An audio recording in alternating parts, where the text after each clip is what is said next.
So Tesla shares are down 40%. You heard that correctly, 40%. And they're actually down 46% from their post-election peak. Sales are collapsing and Tesla owners are getting attacked. Is this the beginning of the end for Tesla? And what does that mean for electric vehicles in general? Will it be a good time to buy? Will their prices drop? That's what we'll be looking into today. Hey guys, welcome back to the channel. Appreciate you guys tuning in and listening as always. So according to this article by CNN labeled, Wall Street is turning its back on Elon Musk. It states, Tesla's sales suffered a 16% drop in the US between December and January, according to an estimate from Cox Automotive. It's difficult to directly attribute the drops to any one cause. Let's stop there for a second. Let's just be honest, it's not really hard to attribute it to one cause. A lot of people are not buying it for political reasons. Simple as that. Whether people are for or against Musk's politics, they don't want to deal with any backlash or harassment from people who are opposed to it.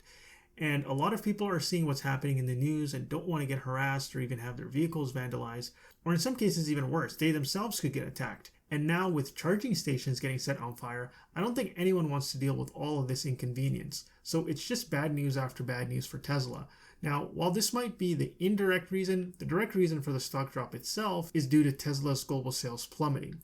As it states by CNN, global sales are imploding. While electric vehicle sales in Europe are up 34% overall in January, sales of Tesla plummeted 50%. Tesla sales fell 29% in China, the company's second largest market after the United States, over the course of the last 2 months of the year, according to Reuters.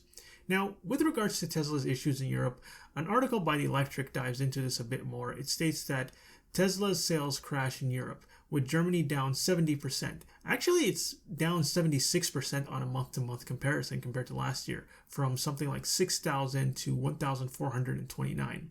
That is an insane drop. But Musk has also been getting involved in German politics too, so there's another factor you have to take into consideration when you're talking about Germany. France is also down 44,000, and the only country in Europe that seems to be up is the UK, and that's up by about 7%. Now, the top comment of this article at the time I'm reading it mentions that the Berlin factory is heavily underutilized and might have to shut down soon for economic reasons. And it seems like she's trying to imply that Tesla sales were never really in line with the production capacity of the plant. I looked it up just to check, and there's an article from Euronews from 2023, and it states, at present, however, the American electric vehicle manufacturer is still a long way from fully utilizing its German plant, which opened in March of 2022. Currently, that plant only produces 5,000 units per week, resulting in an annual output of about 260,000 vehicles. Now, this number is an estimate. I looked and nothing has confirmed that they've actually reached this number over a course of an entire year. But even if they did, this would be around 50% of full capacity.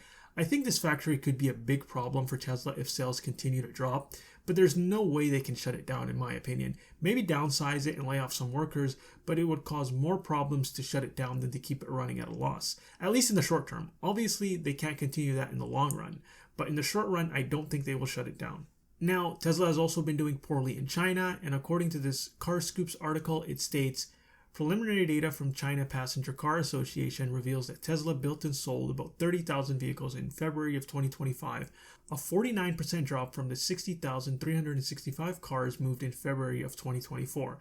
This includes both domestic sales and exports, but it's clear that Tesla's Chinese market share is shrinking. So it's not looking good in China either.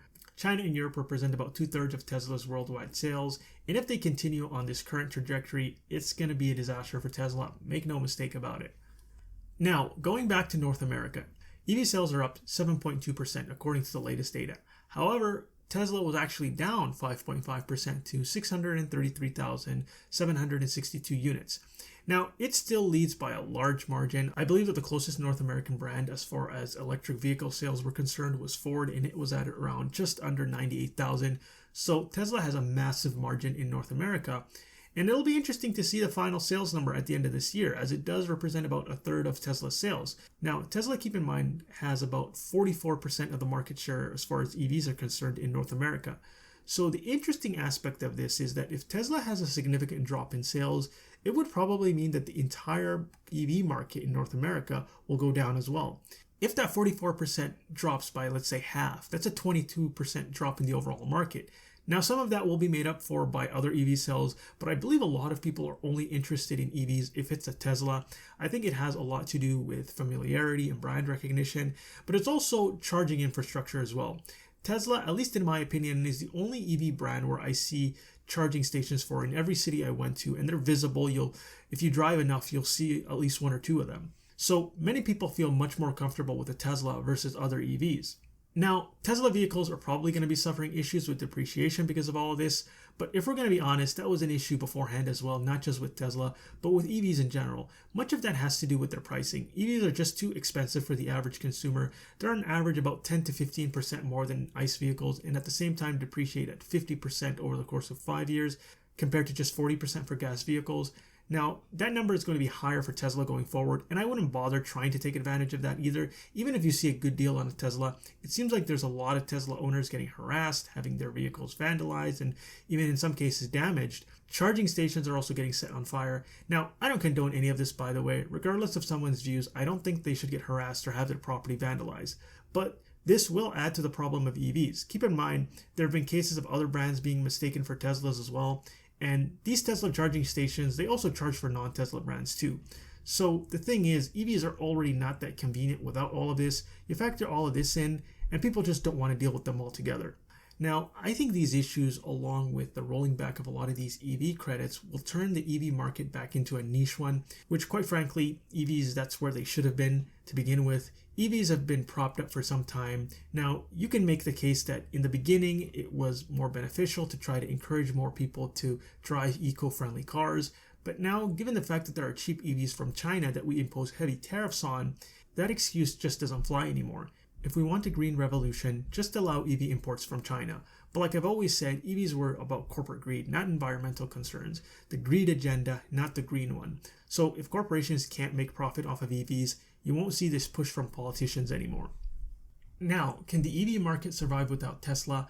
I think it could, but I don't think it's going to get back to its peaks, at least anytime soon. But as far as Tesla is concerned, unless Musk sells the company, I don't know if the bleeding will stop, let alone if it can get back to growth. Will Musk actually be willing to sell the company? I'm not sure either. I just don't know why he just doesn't sell his company. If he wants to get into politics, why mix the two?